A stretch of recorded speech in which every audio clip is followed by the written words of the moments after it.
Fracasorama.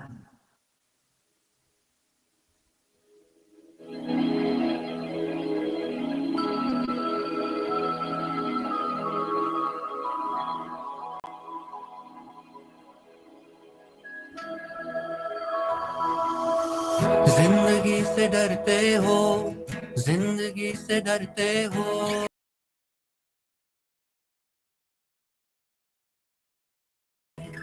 आदमी से डरते हो, आदमी से डरते हो, आदमी से डरते हो, आदमी तो तुम भी हो, आदमी तो हम भी हैं, आदमी ज़बां भी है, आदमी बयां भी है, उससे तुम नहीं डरते, हर्फ और मानी के रिश्ता है आहन से, आदमी है वाबस्ता आदमी के दामन से, जिंदगी है वाबस्ता उससे तुम नहीं डरते, अनकही से डरते हो, उससे तुम नहीं डरते, अनकही से डरते हो. Muy buenas noches, damas y caballeros. Este es el Fracasorama. El Fracasorama número 177. Y estamos al aire gracias a la tecnología de Radio Nopal.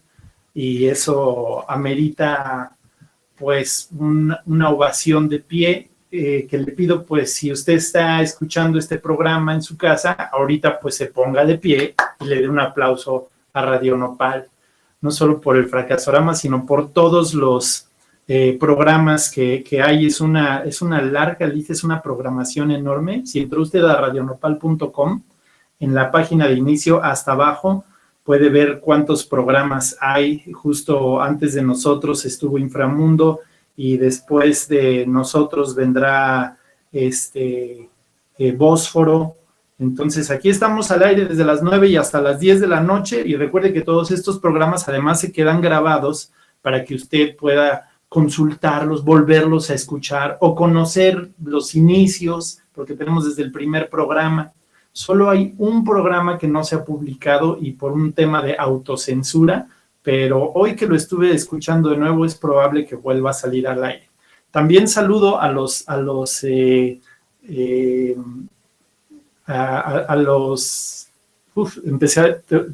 just look at you, I switch to English, and I forgot my Spanish.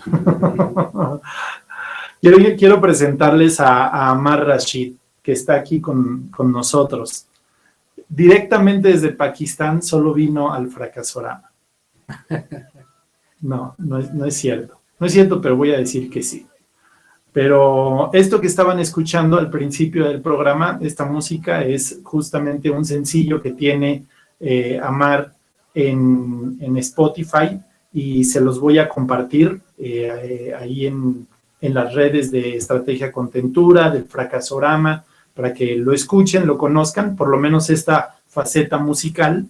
Y quiero agradecer a los contentrícolas que son los habitantes de Contentitlán, como Connie Álvarez, como Claudia Ruñada, como Rodrigo Bug, como Gerardo Huerta, que aportan a su pasaporte contentrícola para que nosotros podamos hacer estas diabluras, estos contenidos.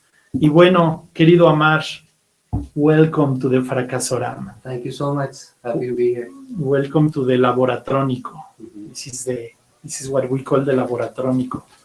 And I hope it's the first of many occasions that you come and just, I don't know why we don't get together more often. Yeah, I think it's just about taking the initiative sometimes, just like having that conversation. Yeah. And I'm glad. I hope this is the first of many. Well, as I was telling you, I'm starting to feel more social lately, you know, but it's been, I don't know, since last year, I felt like kind of it's actually just 1 year that I moved here. I just celebrated 1 year of living in this house. I'm having this space. And after a year of kind of putting everything in its place and putting myself back in the place I like, I am starting to feel more social now. You go through these cycles, no? When there are times when you have to turn inward, Yeah. and there are times when you have to go back and connect with people. Yeah. So there's always like these different like waves we go through. But yeah, it's hard keeping that balance. Yes, especially after the pandemic. I don't know Mhm. what was your experience, but Quite traumatic. traumatic. Yes. Were you here?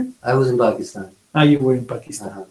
with the family, and obviously there was lockdown, and there was obviously a lot going on. Pakistan was going through a lot as a country at that time also, and but of course I think more the biggest thing was about the family, and like our son, he had to be locked indoors for almost an entire year.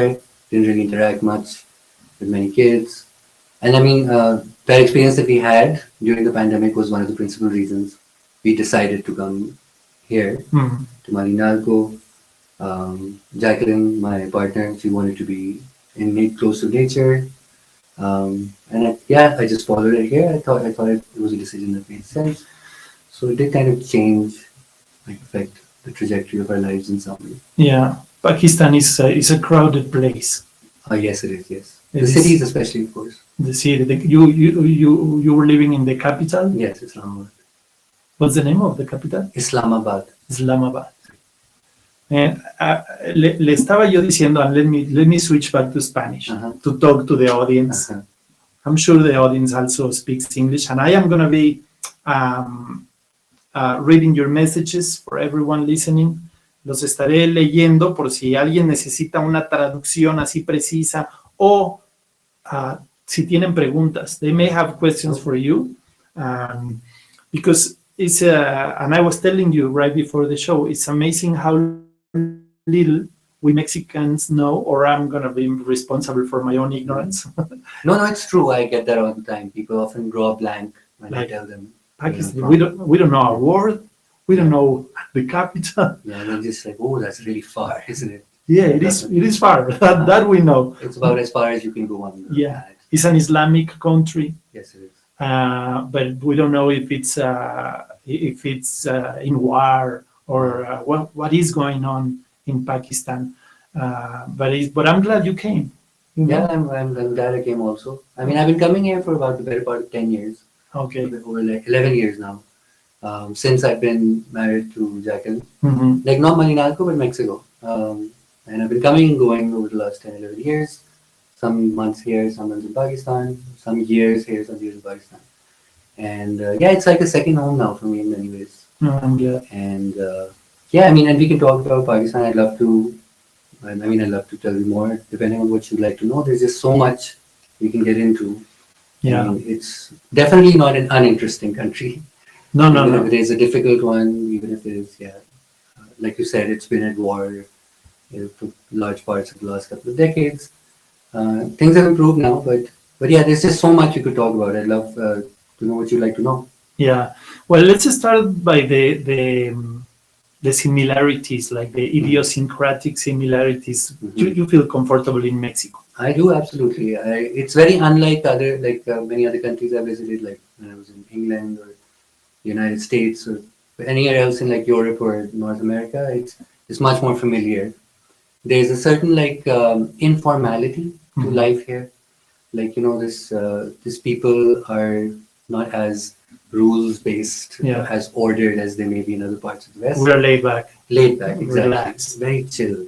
And Pakistan is also, but Mexico is even more so in some ways. Like in terms of, we are quite relaxed about rules also, but there is a certain kind of moral conservatism, certain social conservatism that is more prevalent in Pakistan. People care much more about what other people think in general. There's always like, oh, what will people say? Yeah. That's a very prevalent sort of view. That's a thing for the entire subcontinent also. It's like part of our culture, at least the one that's been there for the last century or so. But in Mexico, it's just much more people are like, they don't really care. Like, could be loud music playing at 5 a.m, and your neighbors won't really come and bang on your door and like turn it off. People are just, they don't really, they don't put too much thought into what society will think about them.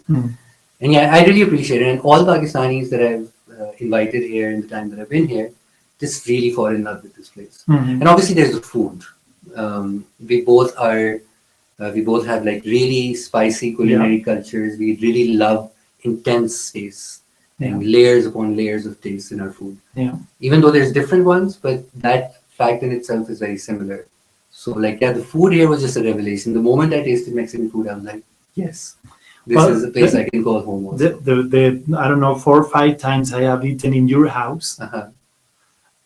You cooked, and you made me wish to go to Pakistan to try more food. Yeah, but the Mexicans really appreciate Pakistani food also. I'm sure. Yeah, it's very mutual. So yeah, there's all these things. And then there's just like a certain like familiarity with the people here. Like even though at times there's been a language barrier for me, my Spanish is, I'm better at now, but obviously in the earlier years I barely had any. And but at the same time I was able to communicate so well and make such close connections here with people. There's just like, and it's also about like there's a certain like familial intimacy in Mexico, like families and people around families, communities. A very strong sense of community. Obviously, more so here than in the cities. Than in, say, Toluca. Or... Yeah, and Urdu is completely different from Spanish. Oh yes, I mean there are common words. We do have some common vocabulary because of the shared heritage. Arabic. Exactly, roots. Arabic influenced Spanish a little bit, and it also influenced Urdu a little bit. So some of. So you know almohada. Exactly. I mean, so there was a lot of words that are similar, but obviously. The grammar, the punctuation, the script is entirely different. It was, but as Pakistanis, we generally like most of our education system is in English. So if you know English, it's easier to learn Spanish as opposed to for a Spanish speaker to go directly to Urdu. So Jacqueline had more, she struggled a bit more when she was in Pakistan. And I was struggling to do the flyer because I wanted to use, I love the Arabic calligraphy. Calligraphy in general is one of those things that really, it's very beautiful. I love it. And I was seeing some Urdu signs, impossible to translate. I mean, Google wasn't helping. And then I was afraid, I mean, I meant to write art, or no, poetry, music, and activism, or something like that in the flyers. And then I was like, what if I'm what if I'm writing? But it's not like anyone would have been able to tell here anyway. So no, I know. Okay. But you're the guest. What if I'm saying something completely wrong? So, and what was like? What was your childhood like? You say that there were some conflicts, but was it true when you were living there? Yeah, I mean, so I can probably divide my childhood into 2 halves, like my life. Like there was one life that I knew like before, say 2001. I was born in 1986, so like I grew up in the 90s. And Pakistan was just like a normal sort of place. I remember like it felt like a Muslim country, fairly conservative, but also growing economically. Like we just felt things were improving, progressing. And like I remember playing music in school. I had a band of my own growing up. So I was into like probably a lot of things that people here would be very familiar with. One particular aspect of my childhood was that my father was in the army. So we moved around a lot. So I never really was in one particular city my entire childhood. So I was never really developed a strong regional identity, because in Pakistan, there's a lot of regional identities, like certain national groups like Sindhis, Punjabis, Baloch, like ethnic groups. And so a lot of our politics is around that. There's a lot of conflict around that also. But then 2001 onwards is when things really sort of changed. September 11 happened. Because of that, the Taliban were ruling Afghanistan, which was right next door. Osama bin Laden was being sheltered over there by the Taliban, and the United States invaded Afghanistan. These American interventions are... Yeah, they completely like transformed the trajectory of our country. And I mean, not that I'm not, like obviously like our ruling elite also had a part to play in what was going on over there. So like they also got us into that. But in terms of as a child growing up, I remember being quite terrified. One of my first reactions after 9/11 was, oh my God, what's going to happen? Yeah, Third World War. Yeah, are they going to attack us? Like, what's it going to be? So they ended up attacking Afghanistan. They occupied Afghanistan. The Taliban then started to fight back. There was an insurgency. and Pakistan was obviously supporting the United States in Afghanistan. So a part of the Taliban, groups of the Taliban that were supportive of, that were in Pakistan, groups that were sympathetic to the Taliban, they started fighting the Pakistan army, and they started like a war against Pakistan army, and it spilled over into the country. Like there used to be bomb blasts, like around 2007 to 2015, that was the peak of it. Okay. When there would be like almost daily bomb blasts in cities. Just like, yeah, it was like just like spillover from the war in Afghanistan. And then obviously policy mistakes that our own government made, which so like we lost about 10, 15 years to that. Like, so because of that, the economy was terrible, like things crashed, like all the things we took for granted, like concerts, like musical events, like art, like theater, all of that came under attack. Like these groups, the Pakistani Taliban groups used to attack concerts and musical events, and then you couldn't really organize one because no one wanted to sponsor it. And then but I grew up in that milieu also, and then there was a military dictatorship in that time. So by the time I came of age, when I was graduating college, a movement started against the military dictatorship, like a civil society movement. The dictator is the right wing. The dictator was, I mean, the Pakistani military is, yes, I would call it right wing. It's the major force of the status quo in Pakistan, the most powerful institution, the one that is also over time like supported various kinds of armed militant groups for its own interest to use against India. And it obviously controls a lot of the economy. It controls political parties. It can remove governments whenever it wants to come into power. Like half of our history, we're about 77 years old as a country. About half of our history has been spent directly under military rule. The other half that's been under civilian democratic rule has still had a very powerful role of the military. So when all of this was happening, the war on terror, there was a military dictatorship, General Musharraf. So the dictator then he was a relatively liberal guy, socially liberal, but he was still also a supporter of various militant groups. And he was still like there's this thing in Pakistan that the military has an interest in the war continuing, in some kind of low-level conflict continuing, because the United States gives them a lot of aid, gives them a lot of money when that's going on. So this happened in the 1980s when the Soviet Union invaded Afghanistan, and then the Americans were fighting the communists. So Pakistani military allied with the United States to fight the Soviets in Afghanistan. So for 10 years, they were involved directly in arming the Mujahideen, the religious rebels who were fighting the Soviet Union. And they ended up defeating Soviet Union and expelling them. But later on, those same groups turned rogue, and they ended up taking over Afghanistan. It's like the Al-Qaeda ended up attacking the United States, or so that's what they say. But eventually those same groups, the United States started attacking the ones that had supported in the 80s. So, and again, the Pakistani military was involved. So the military has always benefited from this relationship because they get billions of dollars in aid, but it's terrible for the country. And it's pretty much, really changed the direction that we thought the country would go in growing up. And actually we've just been really trying to fight all these wars and all the consequences that come with it. Yeah, the social dynamics change from one day to the other. Absolutely, just completely changed. Like culture changed, and like people just got more closed, more indoors, more fearful.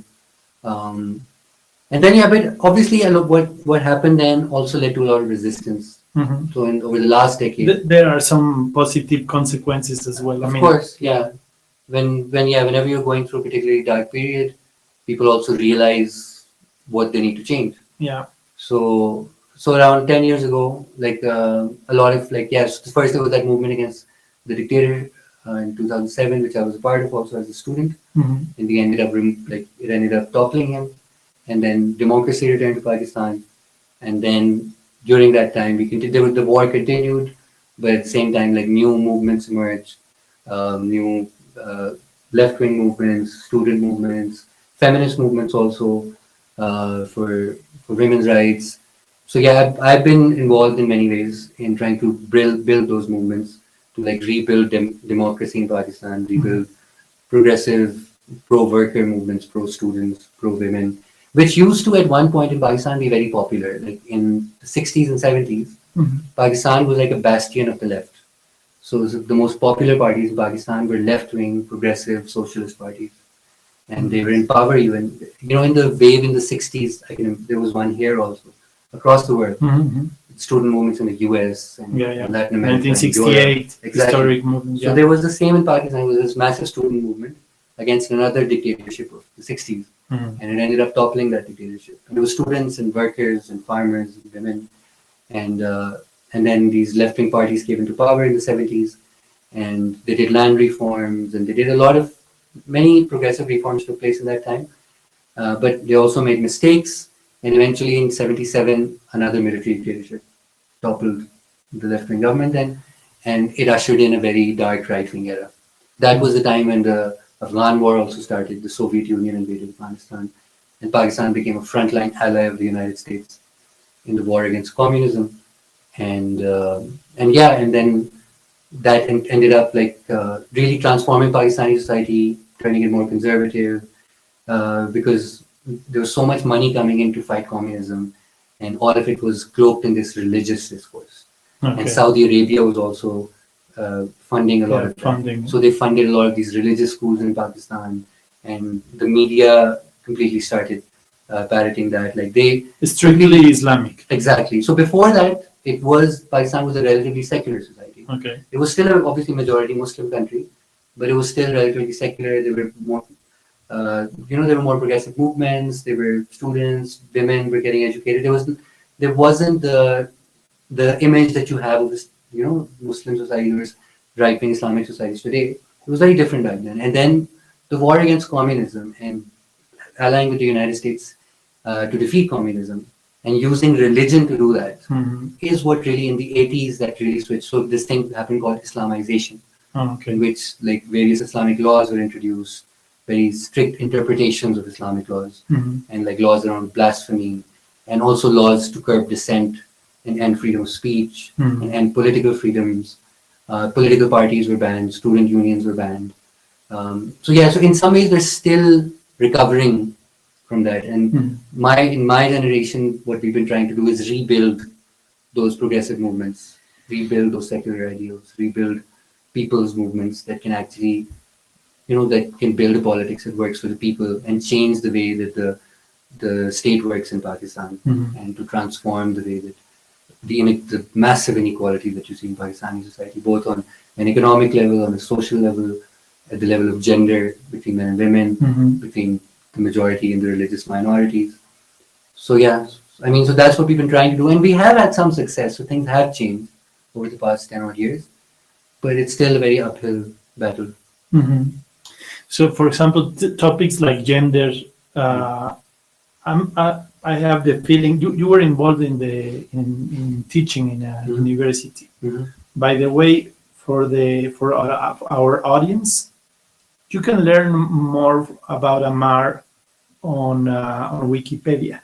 The name is in our flyers. You can read it there and search with his name and learn more, not only about you, but about Pakistan and these historic moments. But it caught my attention that you were involved in teaching, and specifically in gender topics. I guess it's more about especially in a Muslim country, about the freedom of the woman, but not in. I guess it's more complicated than, for example, in Mexico, because here is a social thing, and there is a politic thing. Yeah, absolutely. It's a social question also in Pakistan. It's an economic question also, the gender question. But it's also a political question. And like so many other things, like also questions of LGBT rights are very politicized, because especially over the last few decades, they have been associated with the United States and the West and seen as part of their imperialist agenda. So that has really complicated these questions in our context, because the United States is seen obviously as this country that comes and occupies, militarily invades Muslim countries, and obviously, destroys our economy, so many other things, and also the IMF, the role of the IMF in the impoverishment of countries like Pakistan, that people are also aware of. So there is a very negative opinion of the United States. But at the same time, what the United States supports often in countries like ours, like the face they presented, we stand for gender equality, we stand for social freedoms, we stand for LGBT rights. So people end up associating, which is quite tragic in my view, because these rights have nothing to do with the United States necessarily. These are universal human questions. These questions have been relevant in our societies for centuries before there was the United States. Like there have been questions of gender equality and women's rights have been like so much a part of, like, for instance, the Sufi literature and poetry, which is like the spiritual, Islamic spiritual theory and practice in our part of the world. That so many of them have spoken in like their poetry is composed of so much love. It's composed of so much of eliminating all kinds of inequalities between classes, between genders, between castes, etc. That's been the message. So, and also in terms of like queer movements, like these things about gay and trans people that are seen now in Muslim societies as Western ideas. In our societies, we've had separate identities for trans people called Khwaja Saras and many other identities for centuries. They've existed for a very long time. They've had their own place in society. People even attribute various spiritual qualities to them.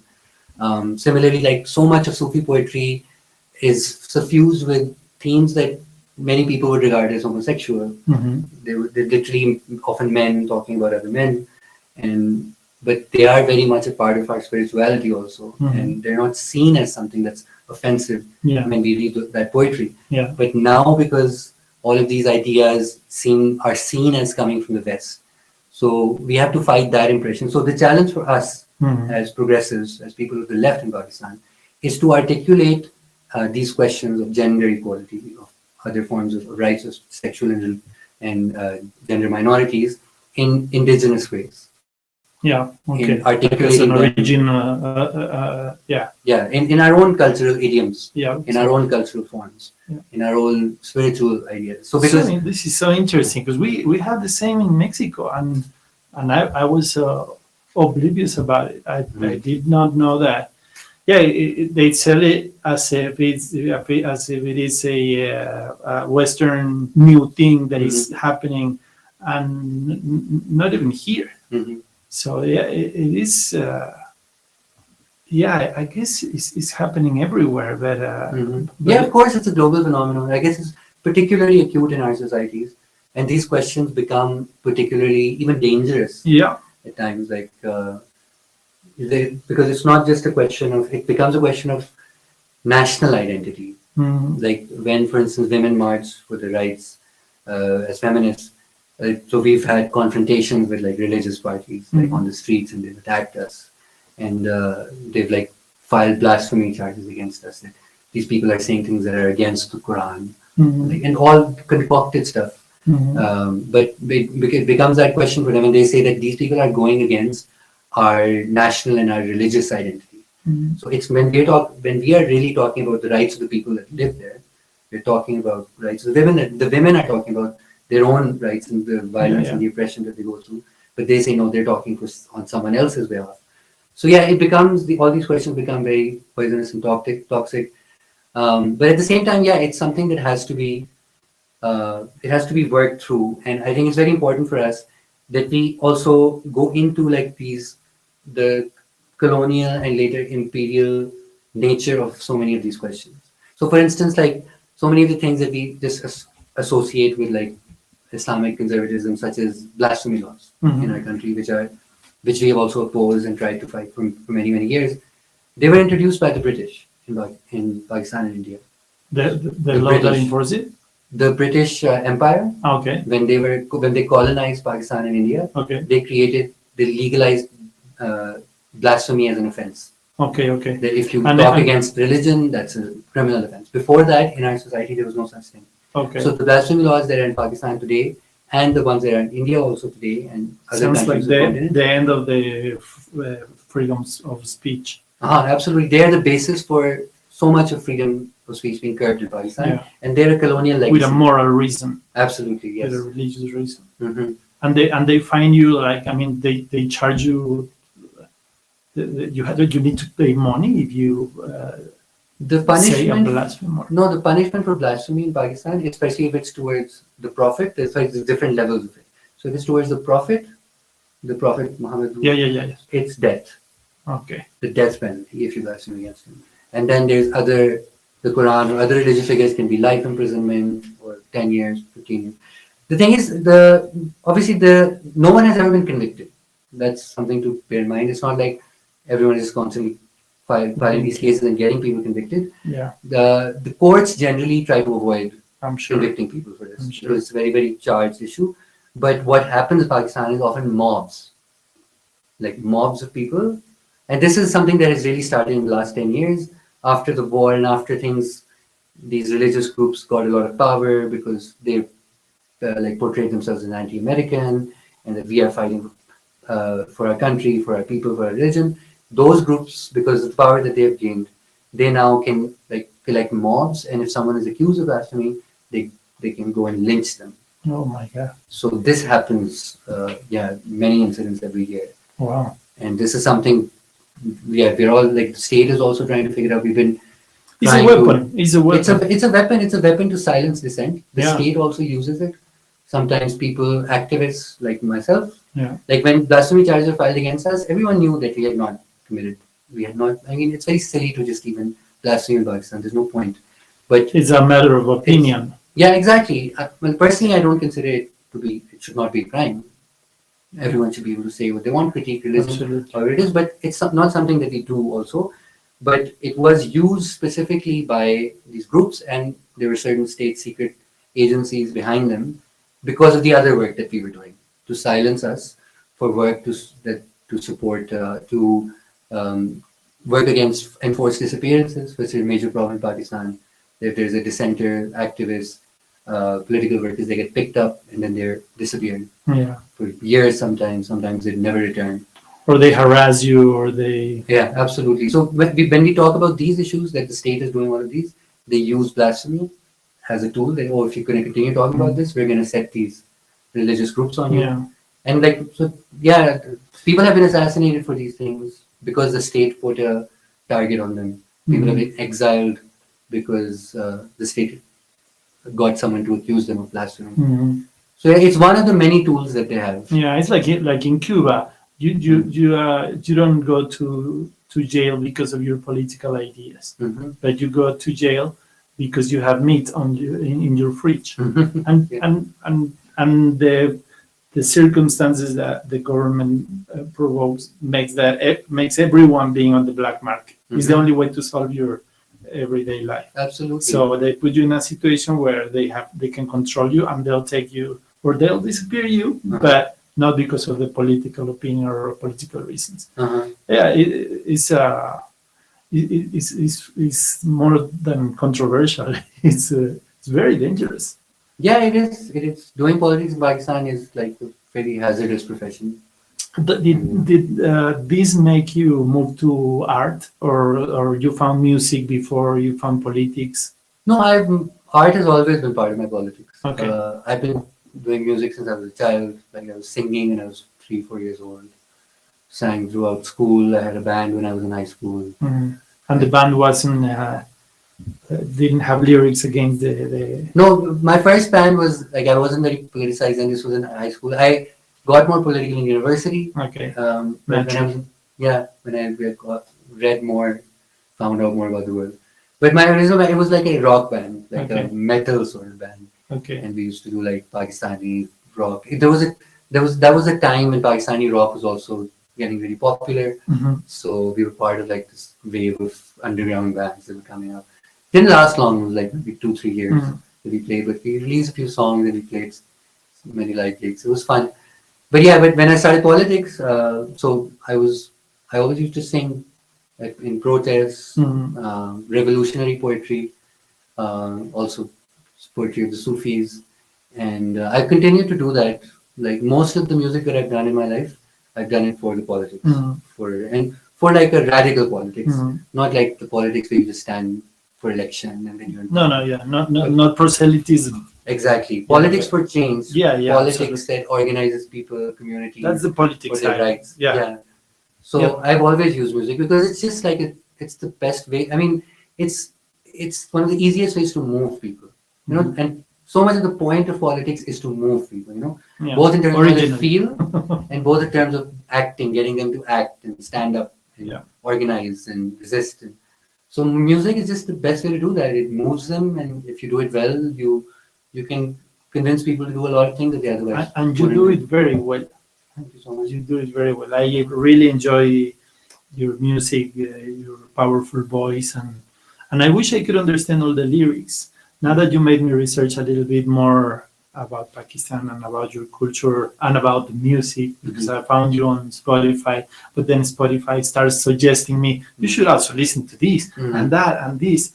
But then I don't know if I'm listening to the like the right music, you know, the correct things. I have some playlists that I will send you. Please do, and I'll share it with our audience, our Absolutely. friends, our contentricolas. Yeah, I mean, I love sharing. One of the things that, I mean, Pakistan is a very troubled country, and there are many aspects of it that I have fought all my life. Mhm. But the aspect of my identity as Pakistani that I truly love and embrace is the music. Like there is something very distinctive and special about music over there. Like the people who do it take it very seriously. It's very real. It's very like comes from the heart a lot. Yeah, it's There's not a lot. It's very intense. The music there, and there's lighter forms of music also. But generally, if you look at most Pakistani musicians, artists, bands, singers, you find them they'll sing very intensely. Yeah. That's something that I also do. It's just a way that we do things over there. I think it has to do a lot with the Sufi culture also, and where that comes from. So much of our music stems from there Yeah. because that's always been central to Sufi practice. Mhm. So yeah, so that's something I really like sharing with folks here. That's People great. really Yeah, appreciate it. I'll share it with them, and it's also funny to see, and it's the proximity to the United States. I'm sure how we consider music a way of becoming rich and famous more than really find a way to express ourselves, and that's why I love music about resistance, about like real poetry and those kind of expressions. And yeah, here in Mexico we have so many examples. You won't find them on Spotify. It's not commercial, but yeah, it's so interesting to see like how develops or it has developed in you a whole career about it. I remember, what is this? Last year you lost a friend, an activist as well. I think were abducted for a while. Yes, he Yeah. was disappeared for a while. Yes, he came back eventually. Okay. Oh, I mean that happens quite regularly. There've been several of my friends. I've also been arrested, been to jail. Thankfully not abducted. It was like a police arrest. But yeah, but other friends who had to been abducted and had to leave the country still haven't been able to go back. Yeah, many that are even now in jail. So it is something. It's part of the hazards of things. Even right now, last time I was going back, given the way things are right now in Pakistan, I felt like there was a very real risk, and I had to make a lot of arrangements, and I had to talk to people about ensuring that I wouldn't be. So yeah, it's just part of the hazards of doing this work. it's a good moment to remind our audience that we cannot take for granted the peace that we enjoy here in Mexico. I know that, well, I guess depends on what channel you watch or what news you listen to. But I know there is a voice saying that Mexico is a dangerous place. And at least Americans, they truly believe that this is a very dangerous place. They are amazed when they come and they see that they can walk in the middle of the night and just being completely careless and having a peaceful life. But it's a great moment for me to remind you that we cannot give it for granted. We need to work together to build it. Yeah, absolutely, and to preserve it and further maintain the peace. And I mean, just to make things clear, I mean, the risks that I'm talking about are for like political actors and people who actually like speak out about Sure. the state and the military and what's going on in Pakistan and against the religious extremist groups. If just for the audience, like if you actually want to visit Pakistan as a tourist, as a foreigner, it's pretty safe for those purposes. Yeah. When the war was going on, like with the Taliban, maybe not so much then. But Right since now. then, in the last 5-6 years, it's been, and there's lots of tourists who come. And if you do want to visit, it's a very interesting country to visit, and you'll be quite fascinated by the culture, the music, the geography, a lot of beautiful places to go to, the history also. But it as a place to do politics, as a place if you want to bring about change there, it's just like, I mean, because I know activists from around the world, like I met activists here in the US, in Europe, and other places, and many other places also have risk, but it's just, they're on another level. I mean, Yeah. it's just like, you can be cancelled in certain places or ostracized, or you might be kicked out of your job. But over there, you might just like go away and never come back. Yeah. Well, the huge difference, the abysm of from just continent to continent, country to country, makes me just curious about it. I know that when you're a tourist, you don't go directly to the demonstration. Let's go to the meeting. You go to see what's, and you find the safest place to do it. But I always like to travel and take the least visited places and the more local places. So now Pakistan is in my radar. Absolutely, I'm sure you of all people And I'm not find it very blending. interesting. Yeah. Don't you think? Sorry? I'll blend in. Absolutely, yes, and you'll get along famously.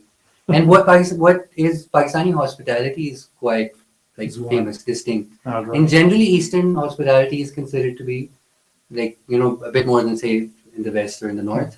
But Pakistan is on another level. Like people will literally just have you as a guest in their home and not let you go, and then they'll drive you everywhere. They'll take you wherever you want.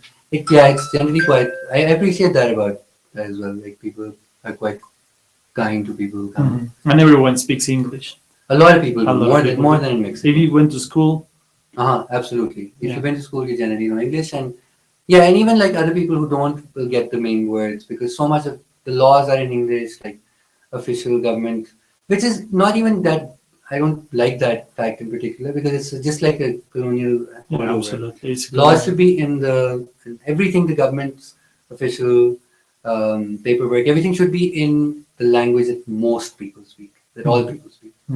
And even though most people speak English, still there's a very large percentage of the country that doesn't. I'm getting some, not questions, unfortunately, pero la gente que nos está viendo, nos está escuchando, siéntanse con la confianza de hacer preguntas para Ammar. Yo sé que surgen muchas dudas acerca de un país que los mexicanos no tenemos por costumbre visitar. Pakistán no está como en los destinos de los mexicanos. Y my friend Mafer Cámara, she's an internationalist. She has lived in many countries, like in Kenya. But she's celebrating. Qué buena idea de programa. No es un mundo que conozcamos estando tan lejos. So she's happy that we are having you in the show. And Valeria Martínez is also listening. Muchas gracias a la gente que nos escucha y gracias a Jorge Narváez de la Mora que hace posible que usted nos esté viendo también a través de YouTube. Gracias, Jorge, mi querido compadre. Y un saludo muy especial para Monosabio, que está de aniversario. Monosabio es la hamburguesería que está en Querétaro y que si usted tiene un pasaporte contentrícola puede ir a Monosabio y recibir un 2x1 en su cerveza local, porque tienen ahí una cervecería local. Mafer is asking, what is what you like most about Mexico? Something that might be similar to a Pakistan element. There's so many things. They're like, that people are similarly intense here. Like they're not like cold. Like people are not like, let's say hello and they'll just be on their way. people like to talk, and they like to talk about Engage in a conversation. engage in a conversation. They from like window to window. they like to get to know you. Like the other day, we were just at a restaurant, and these two guys sitting on the other table. Where are you from? You're not from around here, are you? And like in Spanish, and they were just like, I told them from Pakistan. Pakistan, oh my God, that's so far away. What is it like? Tell us about it. Like, very curious. Sí, have a beer. How did you? Yeah, they actually brought me a beer. Let's They get, gave me let's a get him mezcal. drunk. Yeah, exactly. That's our first reaction. That Let's was- get him drunk. That was their first. Offered me a beer first, and then a mezcal. Then they were offering me more. I was like, no, just having lunch at the moment. But it was just, you get that kind of interaction very often. Oh, sure. And people want to talk about things, and they want to get to know you. So yeah, I really appreciate the intensity of. I think that's why I also ended up with Jack, Mhm. because as Spanish, he was just one of the most intense persons I've ever met, and it's a very Latina kind of intensity. I'm sure. And I'm not like similarly intense, obviously, in the way of like she's very loud and she's very talkative, and but I'm a bit more laid back. But I'm also like, I don't like hold back from any topic. Like we can talk for hours. Mhm. We're always able to like talk for hours about all kinds of things Mhm. under the sun, and you can do that with a lot of Mexicans. Mhm. It's very comfortable to do that. So I really appreciate that. It's what's helped me forge a lot of connections there, even with the language barrier. Mhm. Mother understood it right away. Similarly intense. That's a great characteristic of Mexican folks, and we are very proud to be so. Yes, we are. Yeah, it's a Latin American thing for sure. But it's great for the social dynamic and the development of art expressions. Absolutely. Because you go to places where, I don't know, if you have like played in front of I'm gonna say like a Japanese crowd or a Chinese crowd, they'll listen. They won't clap. They won't make a noise. They'll respectfully wait until you are done. And that is weird if you are, Especially if you're a comedian, no? If you- especially if you're a Mexican clown. You're expecting the reaction to come to you right away. Yeah. And it does not happen, and it's terrifying. Uh-huh. And yeah, nothing like I always say my favorite audience is a group of female Latin Americans, Mhm. especially Yeah, I know females. what you mean. They are loud and Mhm. And they enjoy themselves, and like, yeah. very open about Uh-huh. their laughter, especially. You know, it's So true. you were involved in the organization of many meetings like for the democracy and in your country, but then you come here, and have you participated? Just recently, I saw you singing in a demonstration for peace, for peace in Palestine, Yes. for the freedom of Palestine Uh-huh. here in Malinalco, Yes. which I'm sure is like completely unusual in this town. Uh-huh. I mean, I have lived Yeah, I here, know, and, I've never seen it before. Anything like this. and the people here, like in the market, you saw their reactions. Uh-huh. They were very interested. They Yeah. were very receptive. I'll give our audience a little bit of context, pero aquí en Malinalco no, o sea, hay demostraciones públicas culturales, como desfiles y borrachera explícita en las calles, pero no una demostración, no es, demonstration is not the word in Spanish. Jornada, I think they call it. Una jornada, sí, una manifestación. Mhm. Le llamamos, we call it manifestación. Pero no hay manifestaciones públicas de tipo político, o sea, como de salir y opinionarse. Empezaron con el tema, con el feminismo.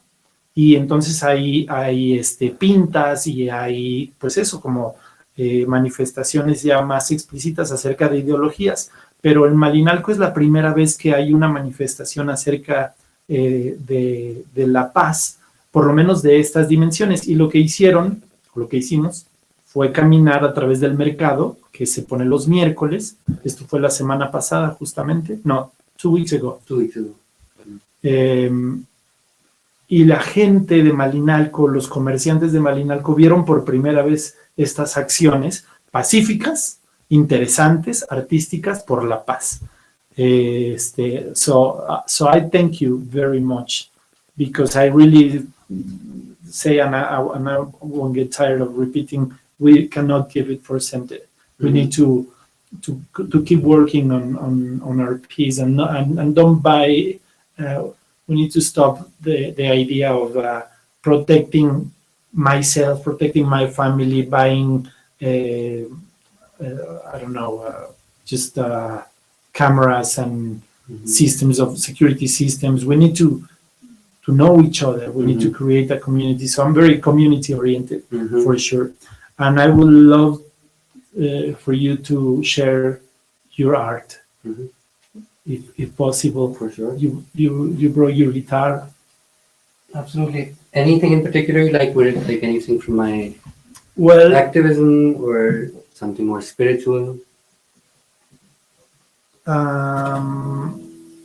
Well, Maffer has another question. How complicated was it to be a political party's president and stay as a proud activist and musician? Yeah, it was a first for many people there. Like, I wasn't the president of the entire party, but of a chapter of one of the states.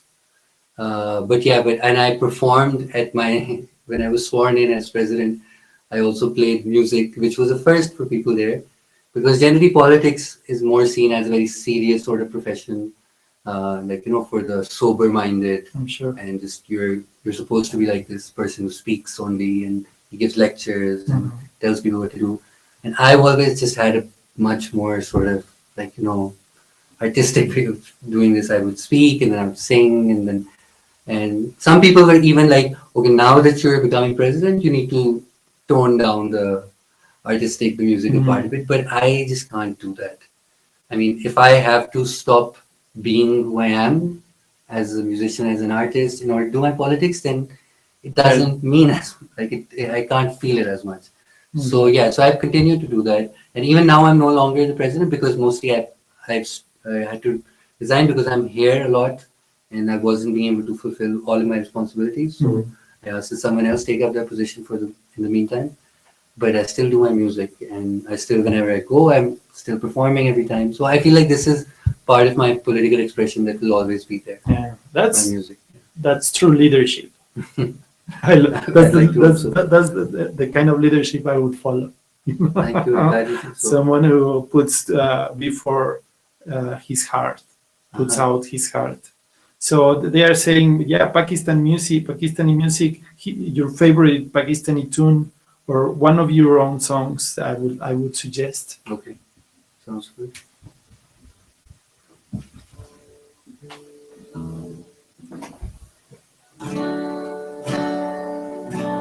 So this is a song I composed, but it's by this poet from Pakistan, a revolutionary poet by the name of Habib Ghalib, who was known as the people's poet. So this is a song which says, how can there be peace when oppression and injustice still remain? In Urdu, it's called Zulm Rahe or Aman Bhi Ho.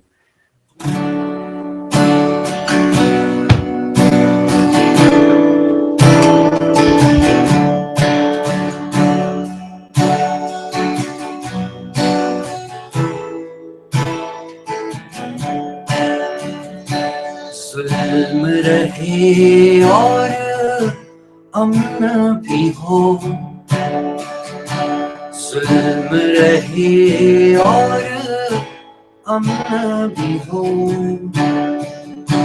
क्या मुमकिन है तुम ही कहो, क्या मुमकिन है तुम ही कहो, जुल्म रहे और अमन भी हो, जुल्म रहे और अमन भी हो।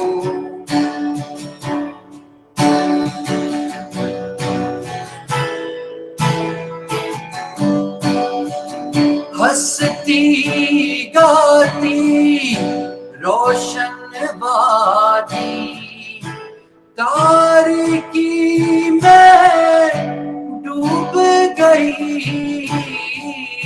हंसती गाती रोशन बाजी तारीकी में डूब गई बीते दिन की याद में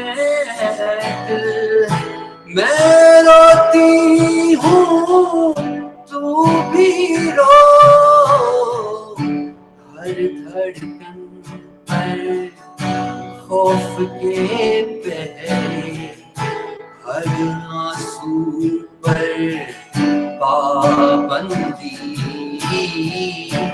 हर धड़कन पर खौफ के पहरे हर आंसू पर पाबंदी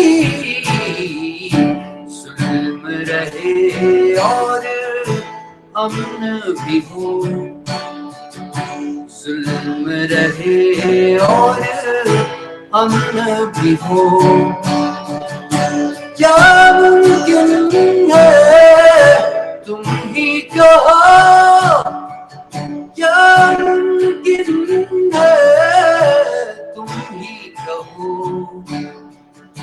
जुल्म रहे और अमन भी हो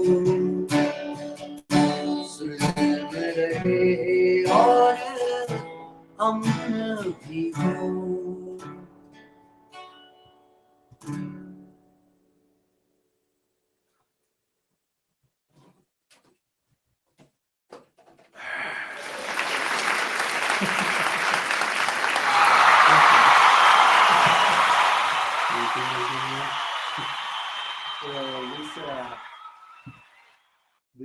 This is an ovation that is recorded, but I'm sure the audience is happy to hear you. I just hope my voice wasn't like breaking over the speakers. No, I did my best. Okay.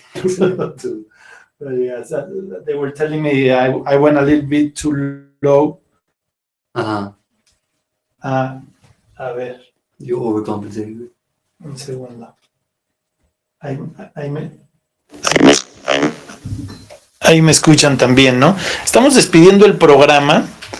Muy agradecidos y estoy leyendo aquí que va para la otra. We will have an interpreter next time. Okay. Do people having trouble understanding? No, but my friend Maffer wants to come and visit, so Ah, she's finding an opportunity, and okay. absolutely. Víctor Ejecatl Nezcatlipoca, saludos desde Valle de Bravo. Gracias, mi querido Vic. Valeria manda también saludos. Elsa Colmenares, una mutual friend. Saludos desde el barrio de la Soledad. Muchas gracias, Elsa. Luisa is my mother, and she's listening. Saludos, escuchando siempre las interesantes entrevistas. Mi hermano Sebastián también presente. Ana Montes, muy interesante. Está encantada de conocerte. Interesantes personajes. Pues aquí estoy leyendo sus mensajes y les agradezco mucho todos sus saludos. Yo así es como despido este programa. A ver si ahí todavía me escuchan. Agradecido contigo, Ammar. Viste que it's a very short time. Mm-hmm. It's a quick show. Mm-hmm. But this is an invitation for you to come back anytime with more music, with more ideas, with more to share, anything Absolutely. goes. There's so much more to talk about. I'd really love to talk more about also my life here, what I found in Mexico in Marinalco. Mm-hmm. It's been a very formative time of my life also. Mm-hmm. And I'd love to share that. It's been such an enriching place for me. They were asking me if you have learned any tunes in Spanish. A few songs, yes, I have. Maybe I can play one of those next time. All right. Who is your favorite to listen to? Mexican music? The Mexican music, sometimes it's very confusing what's Mexican, because a lot of Spanish, I listen to a lot of Latin. That happens to me too. Yeah, Latin music. But the singer I've heard most is Natalia Lafourcade. You like Natalia? Yeah, she has a very beautiful voice. Her song Derecho de Nacimiento, that's one of the songs that I've learned also. Very powerful song. And yeah, I mean, there's many other musicians. It's just, yeah, I really enjoy. I've been learning to play cumbia here Oh, recently nice. with Rodolfo. And yeah, Well, thanks for being here. Thanks for this show, and come back soon. thank you so much for having me. I'm glad we're friends. I'm glad we are neighbors. We're Mhm. part of the same community. So you can always count on me with my music and my poetry. But I'm glad we are in the same page. Yeah, and As it's always a pleasure to have this conversation. Okay. Familia, see you soon. See you next week. No se olviden, este es el Fracasorama. Escucha Fracasorama. Escucha Radio Nopal. Hasta la próxima. Buenas noches.